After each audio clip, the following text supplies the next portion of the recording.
Varicose veins తో బాధపడుతున్నారా? భారతదేశంలోనే బెస్ట్ ట్రీట్మెంట్ అందించే ఏకైక హాస్పిటల్ ఎవిస్. పిల్లలకైతే చాలా సార్లు కలిశారు. మరి పిల్లలు ఆ ప్లేస్ లో అంతా చెడిపోవడం అలా ఉంది మేడం. పిల్లల పరిస్థితి కూడా అసలు బాగాలేదు. బాగా ఇమ్యూనిటీ పవర్ తగ్గిపోతుంది పిల్లలకి. మరి ఇలాంటి మెడిసిన్స్ ఎందుకు ఇస్తున్నారు అంటే కొంచెం చిన్న మేడం అట్లా అని చెప్పి చేపిస్తూ ఉన్నారు. చూపించాను మేడం, డాక్టర్ దగ్గర చూపిస్తే డాక్టర్స్ అన్నారు కదా, ఇవి కేసు పెట్టండి, వాళ్ళు మైనర్ కదా, పిల్లల పరిస్థితి బాగాలేదు. నమస్తే, welcome back to Suman TV. HIV ఉందని తెలిసి కూడా తల్లి కూతుర్లతో అక్రమ సంబంధం. మరి సూర్యాపేటలో గవర్నమెంట్ టీచర్ యొక్క సంఘటన మనందరికీ తెలిసిందే కదా. భర్త చనిపోయిన అనంతరం ఓ మహిళతో సహజీవనం చేస్తూ మరోపక్క కూతుర్లపై కూడా అత్యాచారానికి తెగబడ్డాడు. మరి ఇప్పుడు అతనికి హెచ్ఐవి ఉందని తెలిసింది. ఇప్పుడు ఆ తల్లి కూతుర్ల పరిస్థితి ఏంటి, మరి ఎలా ఉంది, ఒకసారి దాని గురించి మళ్ళీ మాట్లాడుకుందాం. మనతో పాటు ఉన్నారు ఫ్యామిలీ కౌన్సిలర్ రజనీ రామ గారు. మేడంతో మాట్లాడదాం. నమస్తే మ్యామ్. నమస్తే నవీన. మ్యామ్, మనం ఒక వీడియో చేసాం, సూర్యాపేట ఘటన. గవర్నమెంట్ టీచర్ ఎవరైతే ఉన్నారో సహజీవనం చేస్తూ కూతుర్ల పైన కూడా అత్యాచారం తెగబడి హెచ్ఐవి అని తెలిసిందంట. ఒకసారి మాట్లాడుకుంటూ ఇప్పుడు ప్రెసెంట్ సిచ్యువేషన్ ఎలా ఉంది? మీరు అన్నారు దీని మీద మాట్లాడాలి నవీన నీతో మళ్ళీ ఒకసారి కూర్చొని అన్నారు కదా, అంటే ఏంటి, మీకు ఏమైనా ఇన్ఫర్మేషన్ వచ్చిందా? ఇప్పుడు ప్రెసెంట్ వాళ్ళ పరిస్థితి ఏమైనా అంటే అంత ఘోరంగా ఉందా? అసలు ఏం జరిగింది అంటే ఒకసారి. అయితే ఇప్పుడు మీరు చెప్పింది కరెక్టే. ఆ అమ్మాయి పాపం తీవ్రంగా నష్టపోయింది. ఆ అమ్మాయి నాకు ఫోన్ చేయటం కూడా జరిగింది. ఫోన్ నెంబర్ తీసుకుని ఫోన్ చేసి ఒక దగ్గర గంటన్నర సేపు ఏడుస్తూ మాట్లాడింది. ఏంటనంటే, మీడియా వాళ్ళు కొంచెం తప్పు ప్రచారం చేశారు, కరెక్ట్ చేయండి మేడం అని నాకు చెప్పింది. ఏంటంటే, అతను చాలా ఘోరాతి ఘోరంగా వీళ్ళని అమానుషంగా వాడుకున్నాడు. ఎందుకు అంటే, ఆ అమ్మాయి చెప్పిన మాటల్లో నేను చెప్తున్నాను. అతనికి ఈ అమ్మాయిని పెళ్లి చేసుకోక ముందే ఎంతో మందితో సంబంధాలు ఉన్నాయి. ఆల్రెడీ అతనికి పెళ్ళి అయ్యింది. ఆ భార్య కూడా గవర్నమెంట్ జాబ్ హోల్డరు, 2 పిల్లలు. ఇతని యొక్క బిహేవియర్ నచ్చక ఆ అమ్మాయి డివోర్స్ తీసుకుని వెళ్ళిపోయింది. ఆ డివోర్స్ పేపర్స్ కూడా ఈ అమ్మాయికి చూపించాడు, ఈ రెండోసారి పెళ్లి చేసుకున్న అమ్మాయికి. చేసుకున్న తర్వాత అతని మెంటాలిటీ ఎలాంటిదంటే, అంటే అతనికి అప్పటికే అనేక రోగాలు వచ్చాయి. డాక్టర్స్ చెప్పారట, మరి అలా ఏ డాక్టర్ చెప్తారో నాకు తెలియదు. చాలా ఎక్కువగా సెక్స్ చేస్తే నీకు ఇమ్యూనిటీ పవర్ పెరుగుతుంది, ఆ లోపల నీకున్న రోగం అనేది నిన్ను డౌన్ చేయదు, అంటే నువ్వు వీక్ అయిపోవు, నువ్వు స్ట్రెంగ్త్గా ఉంటావు అని చెప్పారట. మరి ఇది నాకు కొత్తగా అనిపించింది. అందుకని చెప్పి కనిపించిన ప్రతి ఆడపిల్లల్ని ఇలా చేస్తున్నాడు అనేది వచ్చిన న్యూస్. తర్వాత అతనికి ఒక చెల్లెలు కూడా ఉండింది, 1 or 2 చెల్లెలు. మరి ఆ అమ్మాయిని కూడా వాడుకున్నాడు వాళ్ళ తల్లిదండ్రుల ముందే. అతను చేస్తున్న అరాచకాలన్నీ అతని తల్లిదండ్రులకు తెలుసు అనేది చెప్పింది. వాళ్ళు కూడా మంచి ప్లేస్లోనే ఉన్నారు, పాస్టర్స్ అని చెప్పి విన్నాను. అయితే ఎందుకు ఇప్పుడు మనం మొన్న మాట్లాడుకున్న దాని మీద అసలు ఎందుకు ఈ ప్రవృత్తి, ఇదేంటి ఒక సైకో మెంటాలిటీయా అని మనం ఆలోచించాం. ఇది ఎంక్వైరీ తీస్తే దొరికిన విషయం ఏంటంటే, డాక్టర్స్ చెప్పారు కాబట్టి ఇలాగా విశృంఖలంగా ఒక అన్లిమిటెడ్గా ఇతను ఇలాగా బిహేవ్ చేస్తున్నాడు అనేది అర్థమైనటువంటి ప్రాబ్లం తగ్గించుకోవడానికి ఇలా. ఇంకొకటి, అది ఏ కేటగిరీ వాళ్ళని సెలెక్ట్ చేసుకుంటున్నాడు అని అంటే, వెనక ముందు ఎవరో లేని వాళ్ళు, చదువు సంజలు పెద్దగా లేని వాళ్ళు, కొంచెం భయస్థులు, నోరు ముసుకునికి ఎక్కువ మనకుండా పడుండే వాళ్ళని సెలెక్ట్ చేసుకుంటున్నాడు. అందులో అతను పనిచేసే స్కూల్లో ఉన్నటువంటి ఆయాని కూడా అతను ఇలా చేశాడు. ఆ అమ్మాయికి కూడా ఇట్లానే హెచ్ఐవి, వేరే సెక్స్కి సంబంధించిన రోగాలు ఆ అమ్మాయికి కూడా వచ్చి ఉద్యోగం వదిలేసి వెళ్ళిపోయిందట. తర్వాత ఈ అమ్మాయి 2 కూతుళ్ళు కూడా బలైపోయారు. ఇంకా ఎంతమందితో ఇటువంటి సంబంధాలు ఉన్నాయో, ఎంతమందితో ఇలా తిరుగుతున్నాడో తెలియని విషయం. అంటే ఆ డాక్టర్ అలా చెప్పబట్టి నేను ఇలా చేస్తున్నానని కూడా చెప్తున్నాడట. దానికి అనామకుల్ని సెలెక్ట్ చేసుకున్నాడు అనేది. బాగా చదువుకునే డబ్బు ఉన్నోళ్ళు, మంచి మంచి అమ్మాయిలు పడరు కదా ఇలాంటి వాటికి అన్ని రోగాలు ఉన్నాయని తెలిసి కూడా మరి ఎవరి దగ్గరికి రానిస్తున్నారో తెలియలేదు. అయితే ఈ అమ్మాయికి కొంత సమాచారం తక్కువ తెలిసి ఉన్నా కూడా అసలు వాడి దగ్గర అటువంటి బిహేవియర్ ఉండనే ఉంది. ఈ అమ్మాయి చెప్పడం కొంచెం తేడా అటు ఇటుగా ఉన్నా అతను చేస్తున్నది మాత్రం కరెక్టే. మొత్తం ఈ అమ్మాయిని తప్పు పట్టాల్సిన అవసరం లేదు. అయితే చాలా వరకు దూరం పెట్టింది. నమ్మపలికి వేషాలేసి పచ్చిమిరపకాయలు తిని గుమ్మం బయట పడుకుని చేతిని బ్లేడ్తో కోసుకుని గందరగోళం చేసి ఈ అమ్మాయిని నమ్మించి వాళ్ళ పేరెంట్స్ని కూడా రాయబారం పంపించి పెళ్లికి ఒప్పించి పాపం ఈ అమ్మాయి అంత తొందరగా ఏం బోర్లా పడలేదని అనిపిస్తుంది తను చెప్పిన దాని ప్రకారం. ఆ చుట్టుపక్కల వాళ్ళు కూడా ఏమో ఇంత ఇదిగా నీ వెంటబడుతున్నాడు కదా, నీకు దిక్కులేని దానివి కదా, ఒప్పుకోవచ్చు కదా, మనకి నమ్మకం కలిగింది కావాలి వాళ్ళకు కూడా. అలా అనేటప్పటికి చుట్టుపక్కల వాళ్ళు చెప్తే కొంచెం ధైర్యం వస్తుంది కదా, అందుకని చెప్పి తను ఒప్పుకున్నాను అని చెప్పి చెప్తుంది తను. అయితే దాన్ని అడ్వాంటేజ్గా తీసుకుని అతను చాలా నీచంగా ప్రవర్తించాడు. కొద్ది రోజులు వాళ్ళ ఇంట్లో పెట్టుకుని తర్వాత మళ్ళీ తీసుకొచ్చేసాడు ఇక్కడికి. ఒకటే రూము, టాయిలెట్స్కి వెళ్ళాలన్నా బయటకు వచ్చి బయట కామన్ బాత్రూమ్స్ ఏవో ఉంటాయి రెంట్కున్న వాళ్ళందరూ అలా బయటకు రావాల్సిన పరిస్థితి అనమాట. ఆ ఒక్క రూమ్లో 3 + వాడు వచ్చేసి ఇక్కడ ఉండటం. తర్వాత అతను ఎప్పుడైతే ముందు నుంచి చిన్నపిల్లలుగా ఉన్నప్పుడే ఇవి పిల్లల్ని పాడు చేశాడు. ఎలా నువ్వెందుకు ఊరుకున్నావు అని అడిగితే మత్తు ఇస్తాడట. మత్తు ఇచ్చి చేసేవాడు. ఎందుకంటే అవసరం అతనిది, వాళ్ళ మెలకుగా ఉండాల్సిన అవసరం అతనికి లేదు. ఎందుకంటే అతని తరఫు నుంచి అతని మెంటాలిటీ గురించి నేను మాట్లాడుతున్నాను. మెలకుగా ఉండాల్సిన అవసరం వాడికి లేదు. వాడికి కావాల్సింది ఏంటంటే అవసరం. అందుకని చెప్పి రోజుకి ఎంతమందినో ఎన్నిసార్లు అలా కమిట్ అవుతున్నాడు వాడు. ఎందుకంటే డాక్టర్ చెప్పాడు. ఏ డాక్టర్ అలా పైశాచికత్వంగా మృగంలాగా ఇలా ఎన్నిసార్లు చెయ్యి, ఇలా ఎంతసేపు చెయ్యి, మనుషుల్ని ఇలా పాడు చేయి, నాశనం చేయని ఏ డాక్టర్ చెప్పరు. అలా చేస్తూ ఉండగానే ఈ అమ్మాయి చూసింది. ఎందుకు అని అడిగితే కూడా నాకు తండ్రి లాంటి వాడిని నాకు నా పిల్లలకు ఆరాళ్ళు పక్కన పడుకుంటే తప్పేంటి అని అలా పలికాడు. అదేంటి తప్పు అయినా కాకపోయినా సరే నువ్వు చేసింది తప్పు అని చెప్పి కొంచెం గుంజి లాగి అడిగేటప్పటికి కొట్టడం వల్ల ఈ అమ్మాయికి తల గోడకు తగిలి రక్తం వచ్చింది. తర్వాత కేసులు పెట్టుకున్నారు, చాలా జరిగాయి. ఈ అమ్మాయి పెద్ద పాప మెచ్యూర్ అయితే కూడా ఆ అమ్మాయిని 10-15 డేస్లోనే ఆ అమ్మాయిని కూడా మళ్ళీ రిపీటెడ్గా చేయడము. అంటే ఇది సెకండ్ ఫేజ్ అనమాట. అంతవరకు చేసినవి ఎన్నిసార్లు చేశాడో అది అప్రస్తుతం. ఇది మెయిన్గా ఆ అమ్మాయి చెప్తూ వచ్చిందనమాట. అది నేను కనిపెట్టి అడిగితే గొడవలు చేశాడు. సరే ఏదో నాదే తప్పేమోలే, అతనిలో తప్పు లేదేమోలే అని అలా కూడా ఆలోచించి ఉంటుంది ఆ అమ్మాయి. కానీ ఇప్పుడు అనేది పబ్లిక్గా కళ్ళతో చూశాను నేను అని చెప్తుంది. మరి ఎందుకు ఊరుకున్నావు అని అడిగితే నేను మత్తిస్తున్నాడు, అదేంటంటే డాక్టర్ బలంగా ఫుడ్ తీసుకోమన్నాడు, తర్వాత ఇమ్యూనిటీ పవర్ పెరగాలి అన్నాడు. ఇన్ బిట్వీన్ వీళ్ళకి అనేక రకాల టెస్టులు చేస్తాడంట పిల్లలకి, తనకి నాకు చేయిస్తే చేయించావు, పిల్లలకి ఎందుకు చేయిస్తున్నావు నువ్వు అంటే వాళ్ళ ఆరోగ్యం ఎలా ఉందో తెలుసుకోవాలి కదా అని పెద్ద బాధ్యతగా మాట్లాడటం. ఈ అమ్మాయి పెద్దగా చదువుకున్నది ఏమీ కాదు, 10th చదువుకున్నా కూడా పెద్దగా రాయటం చదవటం రాదని చెప్పింది. సో ఈ అమ్మాయికి పెద్దగా తెలీదు. వాడు ఏం చెప్తే అదే నమ్మటం, ఇలా టెస్టులు చేయించడము, రకరకాల డాక్టర్ల దగ్గర తీసుకెళ్ళటము, అక్కడ కూడా అతనే మాట్లాడటము, ఈ అమ్మాయిని రానివ్వకపోవడం లాంటి ప్రికాషన్స్ తీసుకున్నాడు. అంటే అతనికి అప్పటికే వేరే వేరే రోగాలు సంక్రమించేసి పూర్తిగా ఇదిగా ఉన్నాడు. వీళ్ళకి కూడా వచ్చాయి. వీళ్ళు తెలుసుకుని తిరగబడి వెళ్ళిపోతారేమో, వాడికి అవసరం కావాలి కదా, అందుకని వీళ్ళకి ఎటువంటివి తెలియకుండా డబ్బుతో మేనేజ్ చేస్తున్నాడేమో అని అమ్మాయి అనుమానం వ్యక్తం చేసింది. అతనికి డబ్బు ఉన్నమాట వాస్తవమే, డబ్బు ఉన్నదట, ప్లస్ ఉద్యోగం అవుతుంది. ఆ తల్లిదండ్రులు పాస్టర్లు అయితే వాళ్ళ డబ్బు కూడా అతనే తీసుకుంటాడు అని కూడా చెప్తుంది. అంటే ఒక మృగంలాగా తయారయ్యాడు అనమాట, మానవత్వం లేకుండా ఎగబడి వాళ్ళ డబ్బు లాగేసుకోవడము, ఇంకా అవసరాలకు అనమాట. అంటే తప్పు చేసేవాడికి ఇంకా సోర్సెస్ కావాలి. అలా ఆ డబ్బుని వీరు సంపాదించే డబ్బుని ఎంత ఈ అమ్మాయి గొడవ పెట్టి షీ టీంలో గొడవలు పెట్టి అది చేసి ఇది చేసేస్తే నెలకి 150 రూపాయలు 200 రూపాయలు ఇచ్చేవాడంట. గవర్నమెంట్ టీచర్ కదా, ఇప్పటికి ఏమన్నా మెయింటెనెన్స్ కింద ఇస్తే అవి 150 రూపాయలు 200 రూపాయలు నాకు దేనికి వస్తాయి అని ఈ అమ్మాయి చెప్తుంది. తర్వాత ఇటు వస్తే డాక్టర్ దగ్గర చూపించడము, పేర్లు కూడా పెద్ద పెద్ద సెక్స్ డాక్టర్స్ ఉంటారు కదా, సమరం డాక్టరు అలాంటి వాళ్ళ దగ్గర కూడా తీసుకెళ్ళాడంట. డబ్బు బాగా ఉంది, పెద్ద డాక్టర్లకే చూపించాడు, మంచి మెడిసిన్స్ వాడించాడు, మంచి ఫుడ్ పెట్టాడు, అన్నీ చేశాడు. అయితే వచ్చిన రోగాలు మాత్రం ఇలా, నాకు వస్తే సరే నన్ను పెళ్లి చేసుకున్నాడు, నా పిల్లల్ని ఎందుకు టచ్ చేశాడు, నా పిల్లలకు కూడా వచ్చింది అదే రోగము. ఆమెకు ఆ వజైనా దగ్గర వాళ్ళ పిల్లల పరిస్థితి చాలా ఘోరాతి ఘోరంగా ఉందట. ఆ అమ్మాయి అసలు ఆ విషయమే ఒక 100 సార్లు చెప్పి ఏడుస్తుంది. వాళ్ళ జీవితం ఏంటి, చదువులు లేవు, సంధ్యలు లేవు, స్కూల్కి వెళ్ళాలంటే బయటకు వచ్చే పరిస్థితి లేదు, బాడీ కండిషన్స్ ఏం బాగుండలేదు, వాళ్ళు కదలలేకపోతున్నారు, బయటకు వెళ్ళలేకపోతున్నారు. ఎందుకు అని అడిగితే అతను గంజాయి బిజినెస్ కూడా చేస్తాడట. గంజాయి బిజినెస్ చేసేవాడు, మరి స్కూల్కి ఏమో అక్కడ సైన్ పెట్టేసి వచ్చేస్తాడు.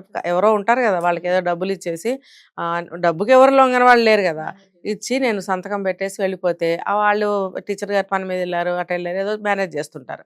ఇతను వేరే వేరే బిజినెస్ చేసుకోవడం. సో ఆ ఇదిలో వీళ్ళకి ఏదో మత్తు మందు ఇచ్చి ఫ్రూట్స్ అని పాలని నైట్ ఫుడ్ మంచి ఫుడ్ తీసుకొస్తాడట. అది నమ్మబలికి బలంగా ఉండాలి, మంచిగా తినాలి, పిల్లలు ఎదిగే పిల్లలు, ఇలా మాటలు చెప్పి వాళ్ళకి కూడా ఆ ఫుడ్ పెట్టి అందులో ఏదో కలిపిచ్చాడు. ఇట్లా కొద్ది రోజులు చూసిన తర్వాత ఎందుకు పొద్దున్నే లేవలేకపోతున్నాం, స్కూళ్ళు లేవు, ఏమీ లేవు, 10-11ంటికి నిద్ర లేస్తున్నాము, ఇదేంటి అని చెప్పి ఒకరోజు ఆ ఫుడ్ తను తీసుకోకుండా కాపలా కాసినట్టుగా తెలియకుండా తినకుండా ఉండి చూస్తే ఆ భాగవతం అంతా చూసిందంట. చూసి అడిగినప్పుడు ఇష్టం వచ్చినట్టు అంటే రివర్స్లో మాట్లాడి అటాక్ చేసేటప్పటికి ఈ అమ్మాయి తల గోడకి కొట్టుకుని దెబ్బలు తగిలి అప్పుడు షీటీంకి కంప్లైంట్ ఇవ్వటం, ఇదంతా చాలా ఘోరాలు జరిగాయట. మరి ఇప్పుడు ఇదంతా కొంతమంది నిజం అబద్ధం అని అనుకుంటారని నేను మళ్ళీ చెప్తున్నా. ఆ అమ్మాయి స్వయంగా చెప్పాను విషయాలు ఇవి. ఇప్పుడు ఆ పిల్లలకి ఎగ్జామ్స్ టైము, ఆ పిల్ల పెద్ద పిల్లకి ఇప్పుడు 17 years ఏమో, 10th చదువుతున్నట్టుంది, ఎగ్జామ్స్ రాయలేని పరిస్థితి, చిన్నపిల్లకి అదే పరిస్థితి. నా బ్రతికేంటి, నాకు రూపాయి లేదు తినటానికి, ఎందుకంటే ఇప్పటికే నేను అప్పు చేశాను 6 లక్షలు. ఈ గొడవ ఎప్పుడైతే అయ్యిందో అప్పటి నుంచి వాడు సరిగ్గా రావట్లేదు, డబ్బులు ఇవ్వటం లేదు, ఫుడ్ ఇవ్వటం లేదు. డబ్బులు అంటే భార్యకి ఇచ్చినట్టు నెలకింత అని చెప్పి తెచ్చేమి ఇవ్వడు, వస్తువులన్నీ తీసుకొస్తాడు. పైగా అతనే వంట చేసేవాడంట లాస్ట్ 5 years నుంచి. ఎందుకంటే అతను ఫుడ్లో ఏదో కలుపుతున్నాడు కాబట్టి, ఇటేమో ప్రేమగా తెలియకుండా ఉండాలి కాబట్టి మేనేజ్ చేయడానికి. అయినా ఈ అమ్మాయి కొంచెం తెలివిగానే ఉండి కనుక్కుంది కూడా, కనుక్కునే ఇప్పుడు ఈ విషయాలన్నీ బయట పెట్టింది. కాబట్టి వాడు ఈ పనులని చేశాడు అనటానికి ఆధారాలు మనకు కనిపిస్తున్నాయి. ఇప్పుడు తర్వాత ఆ అబ్బాయి ఏంటంటే ఇంత చేసి ఇప్పుడు గొడవ పెట్టుకుని వెళ్ళిపోవడం అంటే ఇంకా రానివ్వట్లేదు. పగలొస్తున్నాడు, రాత్రిపూట రావట్లేదు, మరి ఇంటికేమో ఏమీ ఇవ్వటం లేదు, ఫుడ్ లేదు. ఇప్పుడు ఈ అమ్మాయే గత 1.5 సంవత్సరం నుంచి అప్పులు చేసి 6 లక్షల పైన అప్పు చేసి మెడిసిన్స్ వాడుతుంది. మరి ప్రైవేట్లో కూడా చూపించుకుంటుందంట. నేను కూడా చెప్పాను కొన్ని గవర్నమెంట్లో చూపించుకోమ్మా అంటే, వాళ్ళు ఏ మందులు ఇస్తున్నారో నాకు తగ్గటం లేదు, ముగ్గురికి కూడా ఘోరంగా ఉంది పరిస్థితి. ఇప్పటికి ఈ రోజుకి కూడా అలాగే ఉంది మా కండిషను. ఏదో ఆయింట్మెంట్స్ ఇస్తారు, టాబ్లెట్స్ ఇస్తున్నారు తప్ప నాకు వైద్యం జరగట్లేదు అని.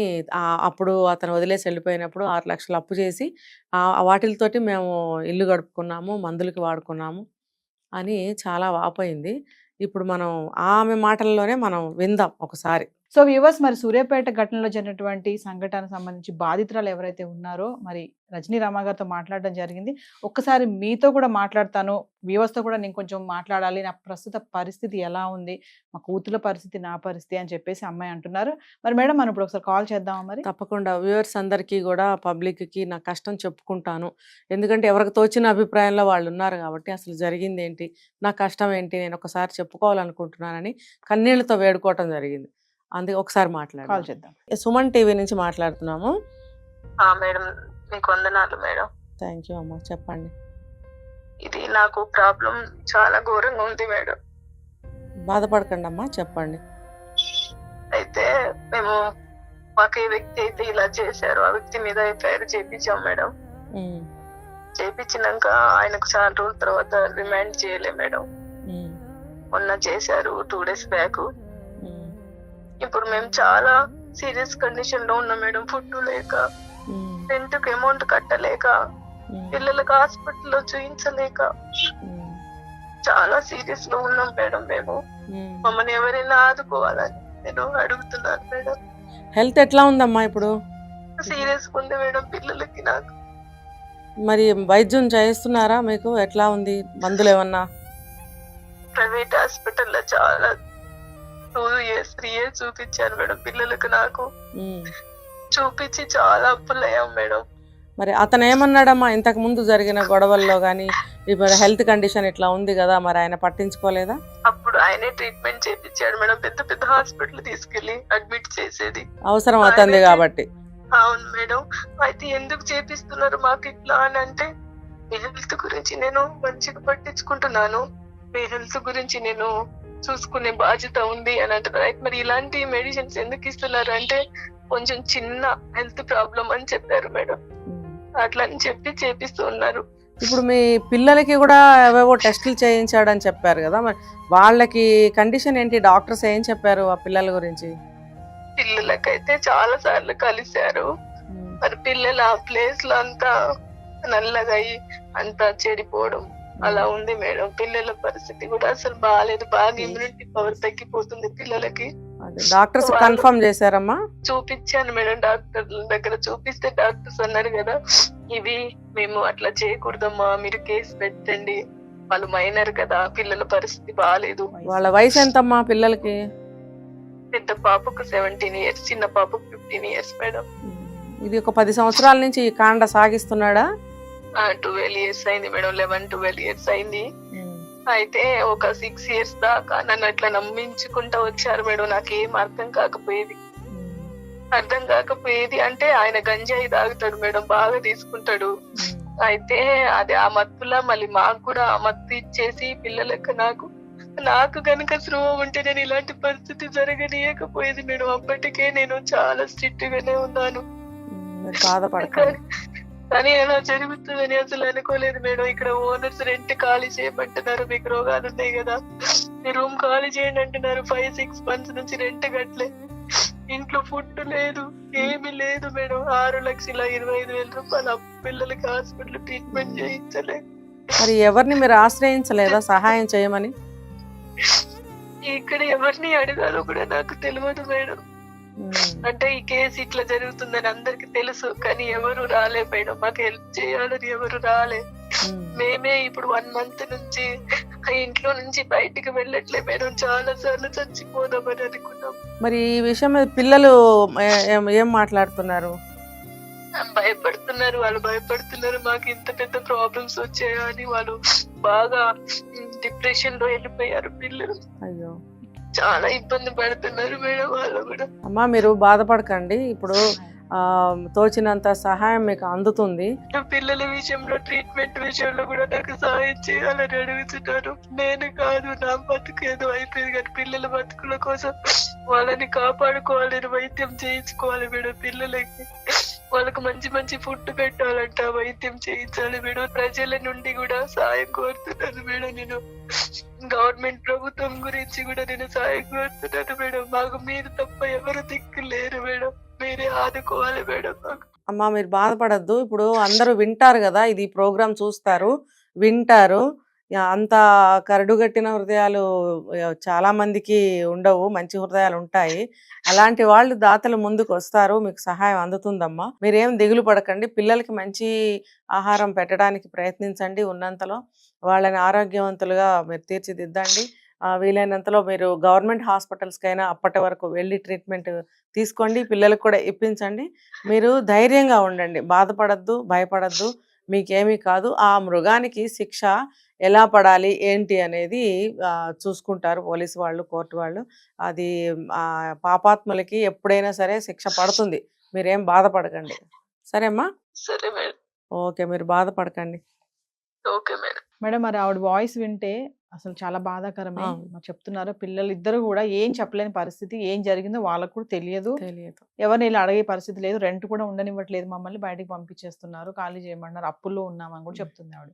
అంటే ఆమె కూడా చదువుకున్న ఆవిడే కదా, కొంచెం మాటలు అయితే తెలుస్తుంది, కొంచెం చదువుకున్న ఆవిడే.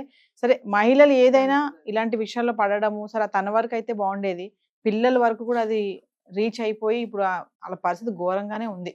సరే ఏం చెప్తారు దీని గురించి? ఇది ఎదురు తిరగని ఆడవాళ్ళనే అతను సెలెక్ట్ చేసుకున్నాడు కాబట్టి ఇప్పుడు అమాయకమైన స్త్రీలు, నాలెడ్జ్ లేని వాళ్ళు, ఏ దిక్కు తోడు లేని వాళ్ళు ఆధారపడిపోతారు. ఎవరన్నా మనల్ని ఆదుకుంటే బాగుండు, మనకి సాయం తోడు ఉంటే బాగుండని అటువంటి పరిస్థితులు అతనితో పడిపోయింది. కాబట్టి ఇప్పుడు ఎవరైనా ఎంత కష్టంలో అన్నా ఉండనివ్వండి, ఎవరి కష్టం వాళ్ళు పడి ఆరోగ్యాన్ని, జీవితాన్ని జాగ్రత్తగా కాపాడుకోవాలి. ఎవరిని పడితే వాళ్ళని నమ్మే పరిస్థితులు కావు. ఎందుకంటే అవతల వాడు కూడా స్వలాభం లేదే ఏ సహాయం చేయడు. ఊరికే వచ్చి అనాథలైన 3 లేడీస్ని ఆదుకునేంత పెద్ద మనసు ఎంతమందికి ఉంటుంది? ఉంది అంటే అందులో వాడి స్వార్థం ఖచ్చితంగా ఉంటుంది. కాబట్టి ఇలాంటి ఆడవాళ్ళు తొందర పాపం పడలేదు ఈవిడ, కానీ అలా జరిగిపోయింది. ఎంత అమ్మాయి జాగ్రత్త తీసుకున్నా సరే బోల్తా కొట్టించాడు. ఎందుకంటే ఆ అమ్మాయి తరఫున ఎవ్వరు లేరు, ఒక సిబ్లింగ్స్ లేరు, పేరెంట్స్ లేరు. భగవంతుడు మరి అలా ఎందుకు చేశాడు? చేసుకున్న భర్త చనిపోయాడు, మరి ఇప్పుడు ఆవిడ ప్రాణానికి 2 పిల్లలు. ఆవిడకి ఇప్పుడు బ్రతుకు ఎంతో భారంగా తయారైందని చాలా బాధపడుతూ చెప్తుంది ఆవిడ. నిజంగా అది కళ్ళనీళ్ళు వస్తున్నాయి అన్నమాట వింటుంటే ఈ కేసులు. ఎవ్వరూ కూడా మీ కష్టాన్ని మీ సామర్థ్యాన్ని నమ్ముకొని బ్రతకండి అని నేను లేడీస్కి చెప్తున్నాను. ఇలాంటి లేడీస్కి ఇప్పుడు కొంతమంది ఉద్యోగాలు చేస్తారు, బోల్డ్ డబ్బులు సంపాదిస్తారు, వాళ్ళు కాన్ఫిడెంట్గా ముందుకెళ్తూ ఉంటారు. ఎటువంటి సమస్య వచ్చినా మాకేంటి అన్న ధీమాగా ఉంటారు వాళ్ళు. అలాంటి వాళ్ళకి డబ్బే ఎక్కువ సమాధానం చెప్తుంది. కాబట్టి ఇలాంటి వాళ్ళ దగ్గర డబ్బు ఉండదు, చదువు ఉండదు, కాన్ఫిడెన్స్ ఉండదు, ధైర్యం ఉండదు, ఏమీ ఉండవు. ఇలాంటి వాళ్ళు తొందరగా మానసికంగా చితికిపోతారు. కాబట్టి ఇది ఒక గుణపాఠం కావాలి ఇలాంటి ఆడవాళ్ళందరికీ కూడా. సాధారణంగా హౌస్ వైఫ్స్ అందరికీ ఇలాంటి మనస్తత్వమే ఉంటుందండి. ఇలాగా దిగులు పడి, బాధపడి, బెంగపడి, భయపడి, బాధపడి, ఏడుస్తూనే ఉండేవాళ్ళు ఉన్నారు, చాలామంది ఉన్నారు. ఇలాంటి వాళ్ళు ఏంటంటే భర్త అనేవాడు కానీ ఇదిగో ఇలాంటి మోసగాళ్ళు కానీ ఏం చెప్తే అది నమ్మి పాపం అలాగా కష్టాలు సుఖాలు అలా పడి ఉంటూనే ఉంటారు. కాబట్టి జెన్యూన్గా పెళ్లి చేసుకుని కొన్నేళ్ళుగా కాపురం చేస్తూ కుటుంబం కోసం ఏమన్నా బాధలు సాక్రిఫైజులు ఉంటే తప్పదు. కానీ ఇలాంటి పరిస్థితుల్లో మాత్రం చాలా అవేర్నెస్గా జాగ్రత్తగా మేల్కొని ఉండాలనేది నేను చెప్తున్నాను. Thank you. నమస్తే.